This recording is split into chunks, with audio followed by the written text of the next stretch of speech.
Magandang umaga! Kumusta po? Narito po ulit ang update natin para sa lagay ng ating panahon. Ngayong umaga po ng June 6, 2025. Sa ngayon po ay patuloy pa rin na hanging habagat ang hangin na umiihip sa ating bansa, lalo na sa kanlurang bahagi, habang patuloy pa rin natin na binabantayan ang isang LPA na nasa silangan.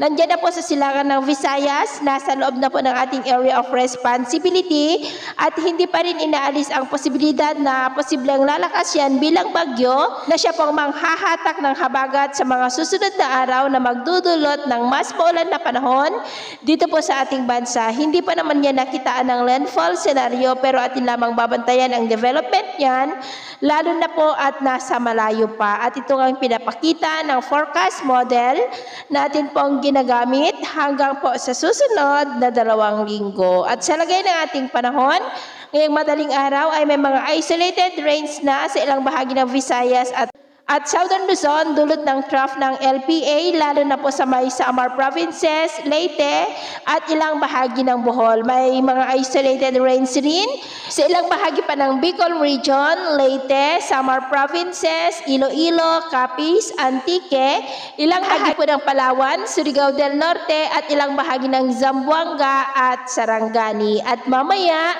ay sisikat naman ang araw sa malaking bahagi na ating bansa. Pero may chance pa rin po ng cloudy skies with isolated rain sa malaking bahagi ng Visayas, Caraga, ilang bahagi ng Northern Mindanao, Zamboanga Peninsula, Sarangani, Davao, Masbate, Sorsogon, Legazpi, Catanduanes, Romblon, Palawan, Basilan, at Tawi-Tawi. At mamayang hapon, mas maraming lugar ulit ang makakaranas ng mas maulap na kalangitan with isolated rain sa malaking bahagi nating bansa.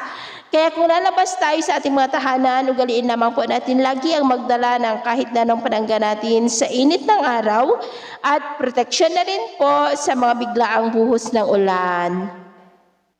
At sa atin naman pong mga baybayin, wala po tayong nakataas na namang gale warning signal sa ngayon, pero iba yung pag-ingat lamang po kung papalaot tayo para po mas makaiwas sa mga sakunang pangkaragatan. So ito ang latest update natin sa araw na ito. At ako po muli si James na nagsasabing sa kahit na pagsubok po na darating sa ating buhay, wag po tayong mawawalan ng pag-asa. Thank you and God bless!